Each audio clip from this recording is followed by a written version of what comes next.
Clarification right off the bat. And that is that Jesus in this passage is he's not glorifying poverty, nor is he shaming wealth. But what he's doing, he's clarifying what is really important. What I hear him saying is this, if I can put it into the vernacular, that it's okay to have, but be generous with it, share it, enjoy it. But our main ambition is not to get. It's okay to have, enjoy it, share it, bless others with it. It's okay. But our main ambition is not to accumulate, to get. Now, speaking of get, this passage is loaded with phrases that are really significant. And what I want to do, instead of trying to just pick them out one at a time as we go, because it's just loaded, I'm just going to throw them up on the screen so you can see them. So there's just several things that Jesus says here, and I just want to carry a lot of weight. So I'll take a look at them. First of all, he says, where your treasure is, there your heart will be also. Where your treasure is, there your heart will be also. Then he says, you cannot serve both God and money. He didn't say, by the way, he's not saying that you don't have permission to. He's saying it's impossible. Not saying you may not. He's saying you cannot serve both God and money. Then he goes into these do not worry statements. Do not worry about your life. Do not worry about what you will eat or drink. Do not worry about what you're going to wear. Then he says, do not worry about tomorrow, for tomorrow will worry for itself. And then he has this really strong statement toward the end of the whole section that really sums it all up. But seek first the kingdom of God and his righteousness, and all these things shall be added unto you as well. As main point, if I can put it into words that we would understand, his main point is this, that our main pursuit in life should be to do the will of God in all circumstances, and God will take care of the rest. When he talks about seeking first the kingdom of God and his righteousness, that's kind of a hard phrase to pin down into a phrase or two. But as I do that, I look at what he's saying. He's saying to seek first doing the will of God. Seek first God's reign in your life, God's control in your life, God's will to be done in your life, his way, his agenda, what he wants. So our main pursuit in life, this is what I'm saying, our main pursuit in life should be to do the will of God in all circumstances, and we trust God to take care of the rest. That's a big statement. It's a huge statement. Now, and I want to spin off of that. There's some things that he says here about that kind of add some insight to it. And one of the first ones is this, that this hot pursuit of God's will is our first priority. He says to seek first the kingdom of God and his righteousness. That doing God's will should be our first priority, our prime directive. Our main ambition in life, in fact, entitled this sermon, Ambition.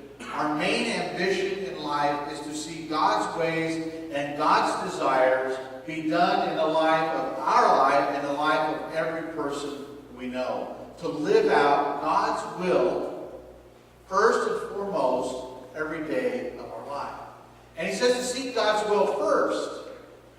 Not second, not third, not way on down the list. But to live out his agenda, his objective. What to do and say what benefits him. And to do and say what pleases him. First and foremost, above everything and everyone else, our main desire in life is to see God's will and God's ways be accomplished in our life and the lives of other people. I know I'm in church and I'm preaching to the choir. But I also know that each one of us are imperfect.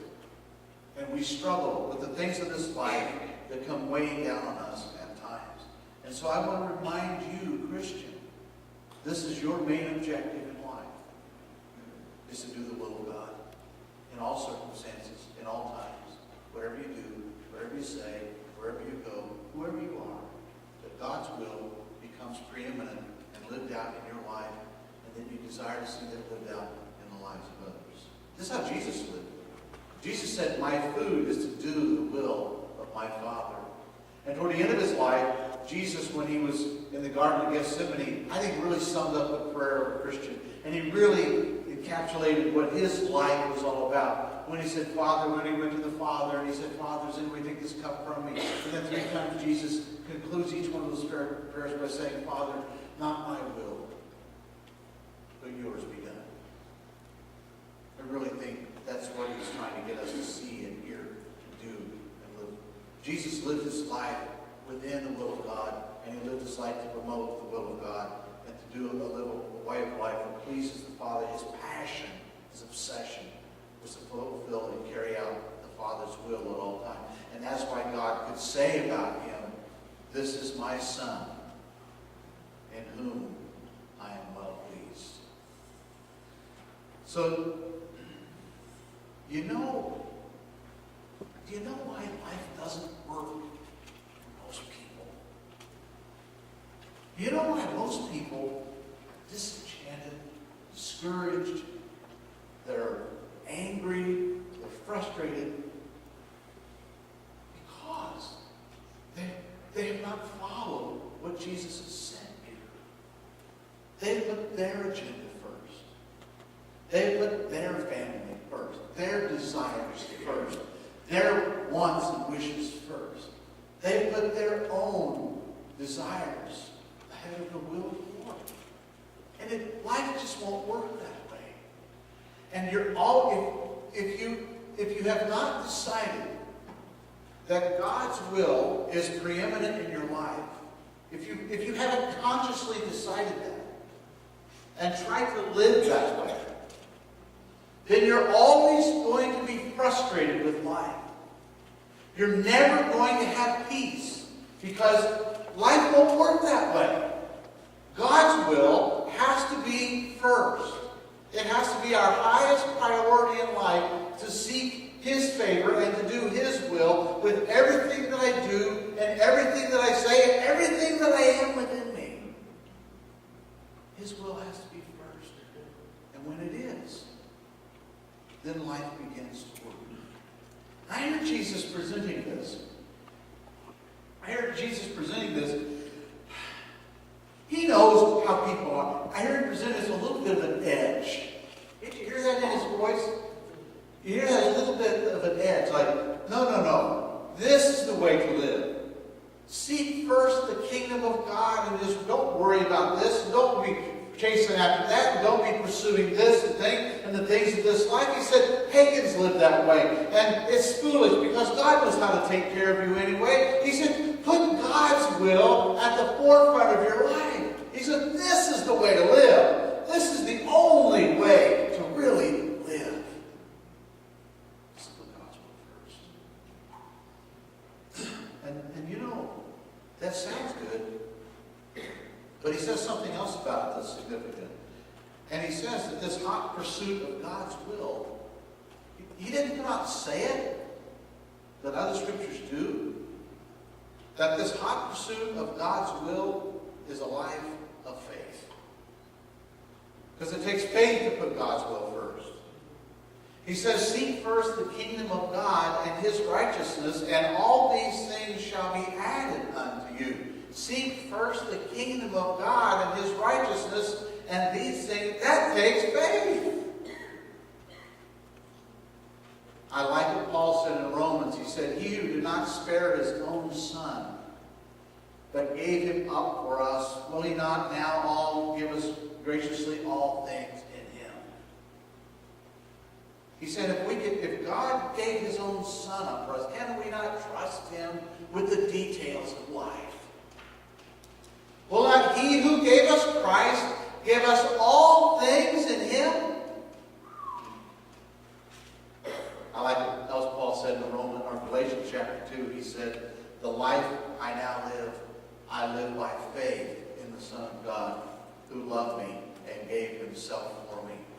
I live by faith in the Son of God who loved me and gave himself for me.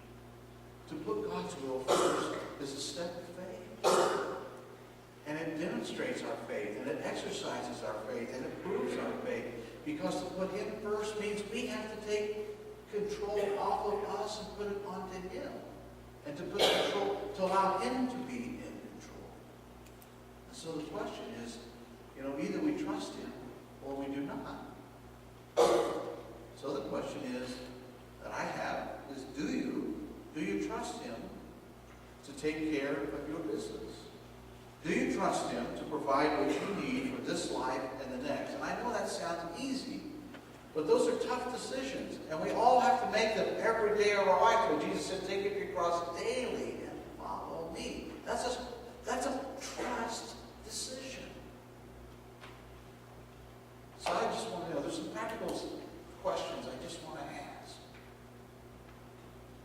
to help us understand whether we are trusting God with the essentials of life or not. And look, I'm not pointing a finger. We've all had to wrestle with these at some point or another. But we can sit here and say, yeah, I get it, until we have to ask ourselves some pertinent questions to decide, am I truly following his agenda, or am I following my own? So I'll just ask. Here's some just practical stuff we have to deal with.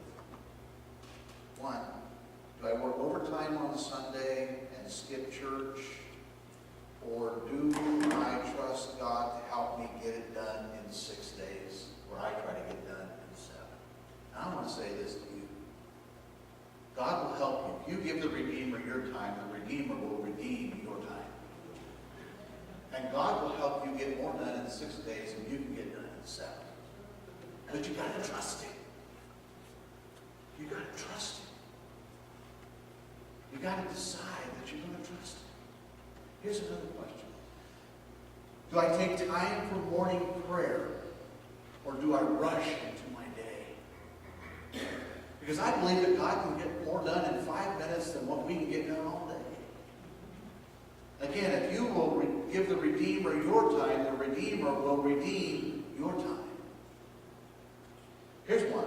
Do I refuse to serve regularly in some capacity, but I still find time to play?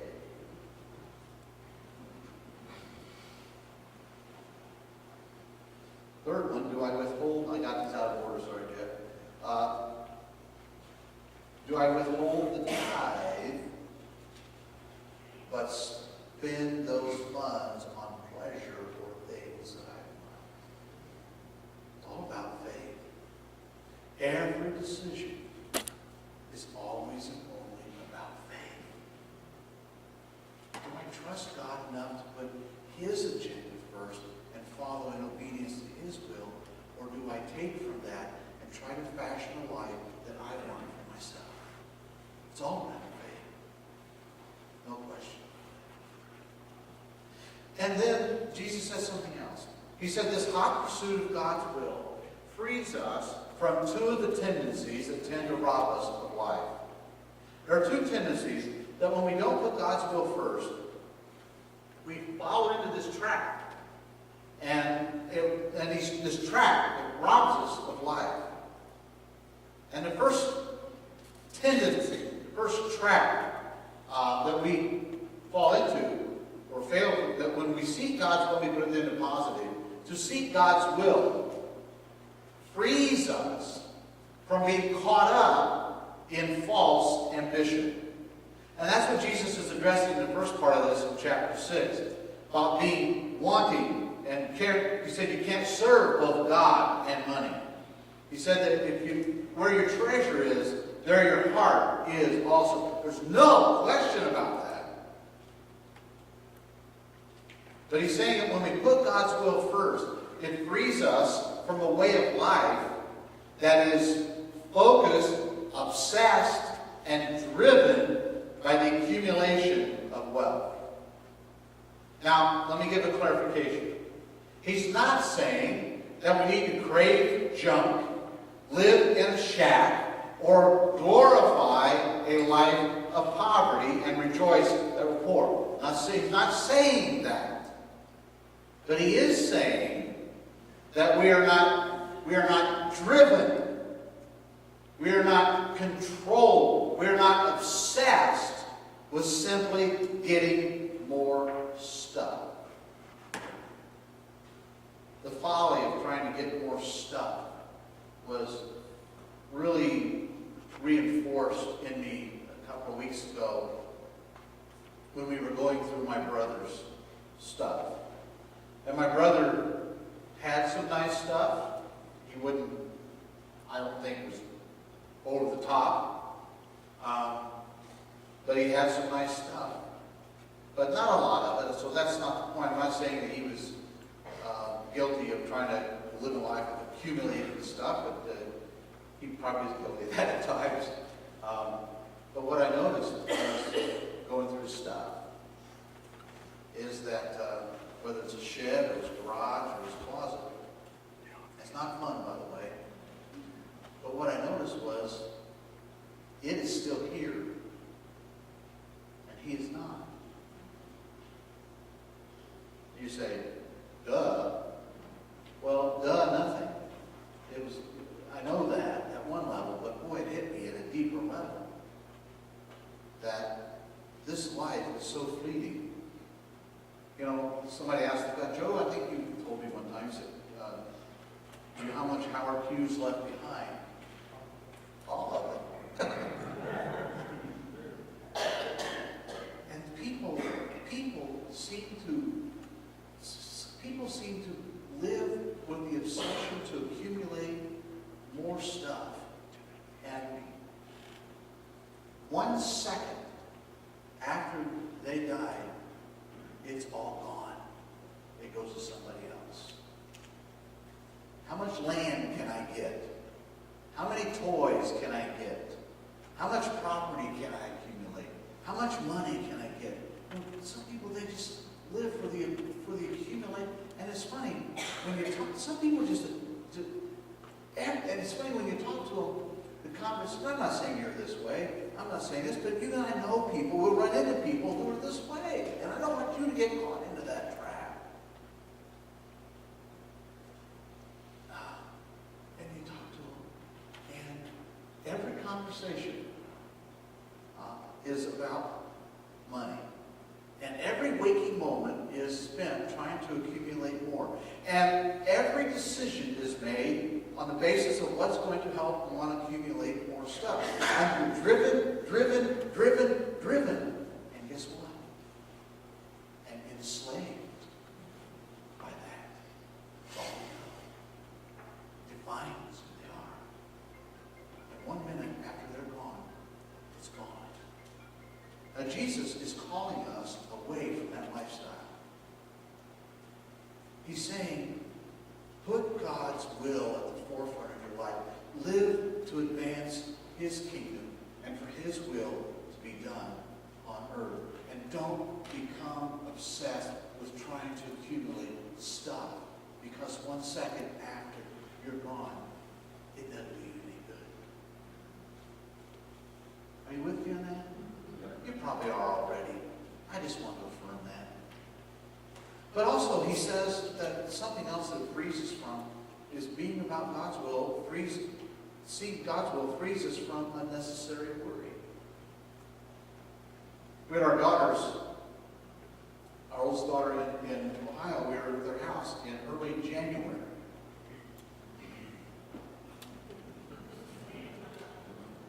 I thought about you, Bob. I knew you were on your way down here.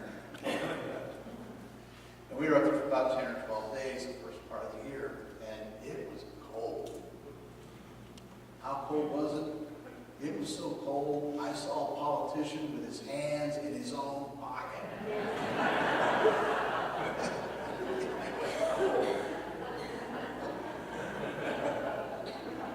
I thought you'd like that. And I was looking out the front window, not there anymore, and lo and behold, there was a robin on one of the bushes in front of the man that's right by our house. A robin. Robins Mormons don't come to Ohio in January.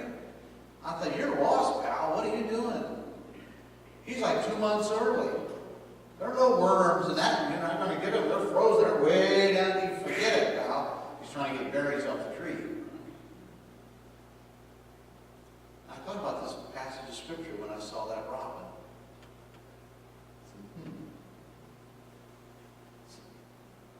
Jesus said that God takes care of the birds. And he takes care of the grass and the lilies of the field. Because I thought about that bird, I thought, where's he going to sleep tonight? How's he going to make a nest? Who's he going to cuddle up to? It's really cold out. It was 0 with wind. It was cold. And God knows.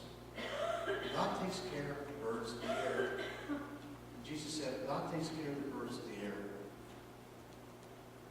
He'll take care of you.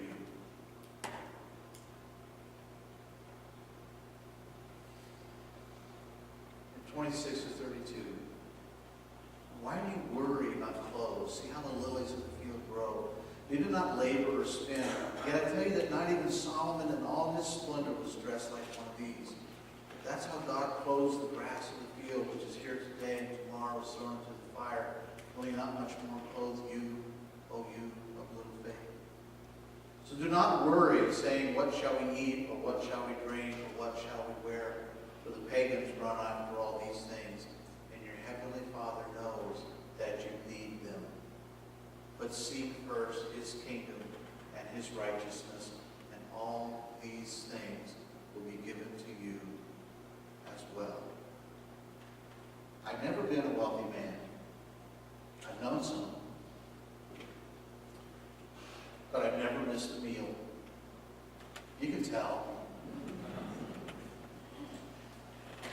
I remember when I decided to go into the ministry, a relative of mine tried to talk me out of it and say, there's no money in that.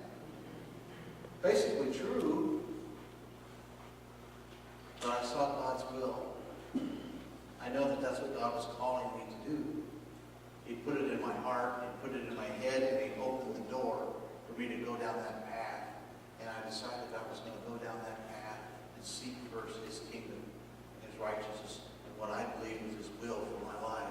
I was going to seek that path, trusting that He will take care of the circumstances.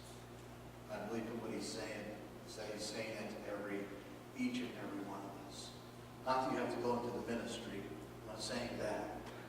I am saying that if you put God's agenda first, if you put Him and what He wants for you, and your life, and your day, and for your family, if you will put that first, you can trust Him with the specifics of life.